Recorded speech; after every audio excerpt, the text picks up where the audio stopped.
دیکھیے ہر انسان کے وجود کے دو حصے ہیں، میں نے پہلے دن شاید کچھ بیان کیا تھا. ایک خاکی وجود، اور اینیمل بینگ جو حیوان ہے ہمارا. ایک وہ روح ربانی جو اس میں پھونکی گئی. آدم میں جب وہ روح پھونکی گئی تب وہ مسجود ملائک بنے. فَإِذَا سَوَّيْتُهُ وَنَفَخْتُ فِيهِ مِن رُوحِي فَقَعُوا لَهُ سَاجِدِينَ. دو جگہ آیت ہے قرآن مجید میں ایک شوشے کے فرق کے بغیر، سورہ حجر اور سورہ صاد. جب میں اس کو پوری طرح تیار کر لوں اور اس میں اپنی روح میں سے پھونک دوں تو گر پڑنا اس کے سامنے سجدے. ہمارا جو خاکی وجود ہے وہ ظلمانی ہے، اور جو ہمارا روحانی وجود ہے وہ نورانی ہے. اس کی نسبت کس سے ہے؟ اللہ سے. بات سمجھ میں آئی؟ لیکن ہم نے اپنے اس نورانی وجود کو اپنے خاکی ظلمانی وجود میں دفن کیا ہوا، اور محمد الرسول اللہ صلی اللہ علیہ وسلم کا وہ نورانی وجود آپ کے اس خاکی وجود پر اس درجے غالب تھا کہ وہ خاکی وجود معدوم کے درجے میں ہے، لیکن وہ حضور صلی اللہ علیہ وسلم پر اثر انداز نہیں ہو سکتا. وہی خاکی وجود ہے جسے اب نفس کہتے ہیں. نفس غلبہ کر سکتا ہے محمد پر صلی اللہ علیہ وسلم. حضور کی شخصیت کی نورانیت نے آپ کی شخصیت کے خاکی وجود کا احاطہ کیا ہوا. ہماری شخصیت کی ظلمانیت نے ہماری اس نورانیت کو گل کیا، دفن کیا ہوا، چھپایا ہوا. بس یہ فرق ہے. انہیں آپ کہہ لیں نور، صحیح ہے، ان کی نورانیت غالب ہے. یہی بات ہے جو حضور نے اس طرح سمجھائی. دیکھو ہر انسان کے ساتھ ایک شیطان ہوتا ہے. اب کسی صحابی نے بڑی جرت سے کام لیا، پوچھ لیا حضور کہ آپ کے ساتھ بھی ہے؟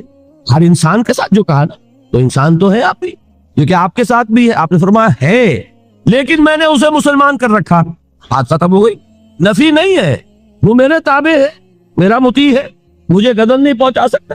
ہے تو صحیح، لیکن نہ ہونے کے درجے میں آ گیا کہ نہیں. یہ ہے فرق سارا. اور میں یہاں پہ کوٹ کرنا چاہتا ہوں ایک بہت بڑے بریلوی مکتب فکر کے عالم دین صاحبزادہ، نام میرے ذہن سے ایک دم اتر گیا، فیض الحسن. اللہ تعالیٰ ان کی خطاؤں سے درگزر فرمائے، ان کی مغفرت فرمائے. آپ نے سنا ہوگا نا، انہوں نے ایک روز تقریر کی جو میں نے سنی. اور تقریر کہاں کی؟ ساہیوال میں. وہاں کا ایک بہت مشہور چوک ہے، مہاجرین، مسجد مہاجرین کہلاتی ہے، وہاں تقریر تھی ان کی، میں نے سنی. ان کے الفاظ یہ تھے کہ کیا آپ لوگ ہمیں جاہل سمجھتے؟ کیا ہمیں عربی نہیں آتی؟ کیا ہم نے قرآن نہیں پڑھا جس میں بار بار یہ لکھا ہوا ہے کہ حضور بشر ہیں؟ حضور بشر ہیں، لیکن اصل میں ہم حضور کی بشریت کو نمایاں کرنے کو سوء ادب سمجھتے ہیں. بات سمجھیے آپ نے، اس قدر پیاری بات ہے. انہوں نے کہا کہ آپ کے باپ کا نام کیا ہے؟ عبد الرحمن. آپ عبد الرحمن کہہ کے پکارتے ہیں انہیں؟ ابا جان. ابھی آپ نے وہ آیات سنی، حضرت ابراہیم نے اپنے مشرک باپ کو یا ابت ہے، یا ابت ہے، بڑا پیارا ترجمہ کیا. ابا جان، ابا جان. کیا نام لیں گے؟ آپ کے باپ کا نام ہے، نام نہیں لیتے آپ. کیوں؟ ادب کی وجہ سے. اسی وجہ سے ہم در حقیقت حضور کی بشریت کو نمایاں کرنے کو سوء ادب سمجھتے ہیں، ورنہ کوئی ہم جاہل ہیں، ہمیں عربی نہیں آتی، ہم نے قرآن نہیں پڑھا، جانتے ہیں کہ وہ بشر. بات سمجھ میں آئی؟ کتنی آسانی سے مسئلہ حل ہوتا ہے بشرطے کہ نیت حل کرنے کی ہو. آخر آمنہ کے بیٹے ہیں، عبداللہ کے بیٹے ہیں، عبد المطلب کے پوتے ہیں. بچپن آپ پر گزرا ہے، لڑکپن آپ پر گزرا ہے، نوجوانی آپ پر آئی ہے، جوانی آپ پر آئی ہے، شادی آپ نے کی ہے، اولاد آپ کی ہے. کون بے وقوف احمق ہوگا کہ جو آپ کی بشریت کا انکار کرے گا؟ لیکن یہ کہ جس طریقے سے اس کو بیان کیا جاتا ہے وہ ایک مسئلہ بن گیا اختلافی، وہ رد و قضا اور کھینچ تان. اور اس میں بھی سمجھ لیجئے مثلکم پر جو ایمفیسس بعض حضرات دے دیتے ہیں اپنے توحیدی، جو ان کے اندر ایک مزاج ہے، اللہ تعالیٰ ان کے مزاج کو اور پختہ کرے، لیکن اس میں بھی مبالغہ کیا جاتا ہے. ایک حدیث مجھ سے سنیے جس میں حضور نے مثل کا انکار کیا. مثلکم کا مطلب اگر کسی نے یہ سمجھا کہ بالکل ہم جیسے ہیں تو بہت بڑی مغالطے. حضور صوم وصال سے منع فرماتے تھے، خود رکھتے تھے. صوم وصال کیا ہے؟ آج روزہ رکھا، شام کو افطار نہیں کیا، وہی روزہ رات بھر چل رہا ہے، اگلے دن بھی چل رہا ہے، شام تک کو جا کے پھر کھولا تو 2 دن کا صوم وصال ہو گیا. اگلے دن بھی نہیں کھولا، چلا تو 72 گھنٹے کا صوم وصال ہو گیا. یہ کیا ہے؟ صوم وصال. خود رکھتے تھے اور صحابہ کو روکا. صحابہ میں سے کسی نے ہمت کر لی، حضور آپ خود رکھتے ہمیں روکتے. فرماتے ہیں ایکم مثلی، تم میں سے کون مجھ جیسا ہے؟ ابھی تو عند ربی، میں تو اپنے رب کے پاس رات گزارتا ہوں. ہوا یطعمنی ویسقین، وہ مجھے کھلاتا ہے پلاتا ہے. بتائیے کون ہے جو اس کا دعویٰ کرے گا؟ حضور کے خصائص ہیں. حضور خود فرماتے ہیں تم صرف سامنے سے دیکھتے ہو، میں پیچھے سے بھی دیکھتا ہوں. کہاں ہوا وہ مثلیت؟ اگر آپ نے بالکل اپنے جیسا سمجھ لیا تو بڑے مغالطے میں. نبی کا مقام ہے، نبی کا رتبہ ہے، نبی کے خصائص ہیں.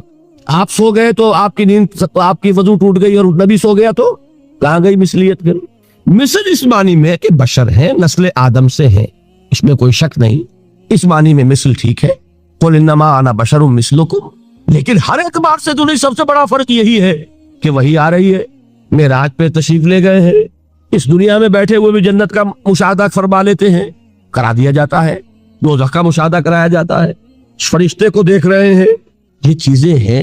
اور پھر خصائص جیسا کہ میں نے عرض کیا کہ آپ پیچھے سے بھی دیکھتے ہیں، آپ کا معاملہ یہ ہے کہ آپ اگر سو جائیں تو آپ کا وضو نہیں ختم ہوگا، یہ ساری چیزیں جو ہے ان سب کو بیلنس کیجئے تو معلوم ہوگا کہ آپ بشر بھی ہیں 100% درست، لیکن آپ کی وہ نورانیت، آپ سراج منیر، ہدایت کا روشن چراغ، آپ کی جو روح انور ہے وہ آپ کے اس جسدی وجود پر اس طریقے سے حاوی ہے کہ گویا کہ اس نے اس کی ظلمانیت کو ختم کر کے رکھ دیا۔ اس معنی میں کوئی کہے نور مجسم تو مجھے کوئی اعتراض نہیں، یہ ہے ان چیزوں کو جمع کرنے کی شکل، خام خواہ کی کھینچتان کے سوا کچھ نہیں۔ بہرحال یہ پہلا حصہ ختم ہوا، شرک فی الذات۔ اب آئیے شرک فی الصفات۔ میں نے عرض کیا تھا کہ یہ ایک بڑا علمی مسئلہ ہے اور اس میں ٹھوکر لگ جاتی ہے۔ وجہ کیا ہے اس کو سمجھ لیں۔ بنیادی بات، ہماری زبان جو ہے وہ بہت محدود ہے، ہماری ہی زبان ہے جسے اللہ نے ذریعہ بنایا اپنی ہدایت کا، ورنہ ہمارے پلے نہ پڑتی بات، ظاہر ہے نا۔ لیکن ہماری زبان کی محدودیت ہے، اس محدودیت کا ایک مظہر یہ ہے کہ ہم جو الفاظ اللہ کے لیے بطور صفت استعمال کرتے ہیں وہی الفاظ مخلوقات کے لیے بھی کر لیتے ہیں۔ اللہ موجود، ہم بھی موجود، اللہ زندہ، ہم بھی زندہ، اللہ علیم، تو انسان علیم ہی علیم نہیں، علامہ بھی ہے کہ نہیں؟ یہ تو بڑا مبالغے کا لفظ ہے، انسان علامہ ہے کہ نہیں؟ اللہ دیکھتا ہے، بصیر ہے، ہم بھی بصیر ہیں، اللہ سنتا ہے، سمیع ہے، ہم بھی سنتے ہیں، اللہ کو قدرت حاصل ہے، کچھ ہمیں بھی حاصل ہے۔ ایک مکہ مارا تھا حضرت موسیٰ نے، جان نکال دی تھی کہ نہیں؟ ہے نا کچھ نہ کچھ۔ اللہ چاہتا ہے، ہم بھی چاہتے ہیں، اسی دیکھیے چاہت میں وہ ہو گیا تھا جس پر روک دیا حضور نے، ما شاء اللہ وما شئت اجعلتنی للہ ندا، کیا تم نے مجھے اللہ کا مد مقابل بنا دیا؟ دھوکہ ان الفاظ کے اشتراک کی وجہ سے لگ جاتا۔ بات سمجھ میں آئی؟ اب اس میں فارمولہ میں نے عرض کیا تھا کہ ایک نوٹ کر لیں تو مسئلے سارے حل ہو جائیں۔ جب ہم کوئی لفظ بطور صفت اللہ کے لیے بولتے ہیں اور اسی لفظ کو مخلوق میں سے کسی کے لیے بولتے ہیں، مخلوق میں سب آ گئے، جمادات، حیوانات، انسان، اولیاء اللہ، فرشتے، انبیاء، رسول، سب مخلوق تو ہے نا، تو کل مخلوقات کو جب ہم ایک لفظ بطور صفت استعمال کریں گے اللہ کے لیے اور اسی لفظ کو استعمال کریں گے بندوں کے لیے تو ان میں 3 فرق ہیں جو ذہن میں رہنے چاہیے، گن کر یاد کیجئے۔ اللہ کی ذات قدیم ہے، ہمیشہ سے ہے، اسی طرح اس کی صفت بھی قدیم ہے، ہمیشہ سے ہے۔ مخلوقات حادث ہیں، ان کی صفات بھی حادث ہیں، حادث قدیم کے مقابلے میں کہ پہلے نہیں تھی پھر ہو گئی۔ ایک فرق، اللہ کی ذات از خود ہے، کسی اور نے تو اس کو وجود نہیں بخشا نا، اللہ کا وجود از خود ہے، ذاتی ہے، کسی طرح اس کی صفات ذاتی ہیں، کسی اور کی عطا کردہ نہیں ہے۔ مخلوق کوئی ہو کسے باشد، ان کا وجود ذاتی نہیں عطائی ہے، اللہ نے دیا تو وجود ملا، اسی طرح ان کی صفات عطائی ہے، ذاتی نہیں۔ 2 فرق ہو گئے۔ اللہ کی ذات مطلق ہے، لا محدود، اسی طرح اس کی صفات مطلق ہے، لا محدود۔ مخلوق کی ذات محدود، کسے باشد، صفت بھی محدود۔ 3 فرق، ذاتی، عطائی، قدیم، حادث، لا محدود، محدود۔ 3 فرق ذہن میں رہے تو جو صفت بھی آپ اب بولیں گے اس میں یہ تینوں باتیں ذہن میں رہیں۔ سمجھ میں آ گئی بات؟ اب اس کا اطلاق کیجئے تو یہ علم غیب کا مسئلہ حل ہو جائے۔ یہ بھی لا ینحل سمجھا جاتا ہے، علم کسی کا بھی ہو، انسان، فرشتہ، اولیاء، انبیاء، رسول، حضور صلی اللہ علیہ وسلم، کسی کا، حادث ہے، قدیم نہیں ہے، عطائی ہے، ذاتی نہیں ہے، محدود ہے، لا محدود نہیں ہے۔ 3 باتیں مان لیں، شرک نہیں ہوگا۔ ان میں سے ایک کو ساقط کر دیں، شرک ہو جائے۔ آئی بات سمجھ؟ اللہ کی قدرت ذاتی ہے، عطا کردہ نہیں۔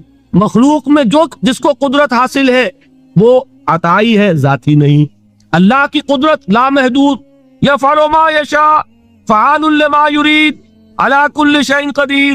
مخلوق کوئی بھی ہو اس کی قدرت محدود، اللہ کی قدرت جب سے وہ ہے ہمیشہ سے ہے، ہمیشہ سے قدرت بھی ہے۔ اور مخلوق میں سے قدرت، یہ حادث ہے۔ تینوں چیزیں سامنے رہے شرک نہیں ہوگا، ایک چیز کی بھی کمی ہو گئی شرک ہو جائے گا۔ یہ ساری صفات پر لے آئیے۔ اللہ کی حیات ذاتی ہماری عطائی، لائی حیات آئے قضا لے چلی چلے، اپنے بس میں نہ آنا تھا نہ جانا ہے، زندگی اس کی عطا کردہ ہے، جب چاہے لے لے۔ اللہ کی حیات بھی ایسی ہے کیا؟ ذاتی الحی۔ ہماری حیات محدود، ویسے بھی محدود، موت آئے گی شاید ختم ہو جائے، چلیے موت ختم نہیں کرتی، ہم سمجھتے ہیں کہ وہ ہماری ابدی ہے۔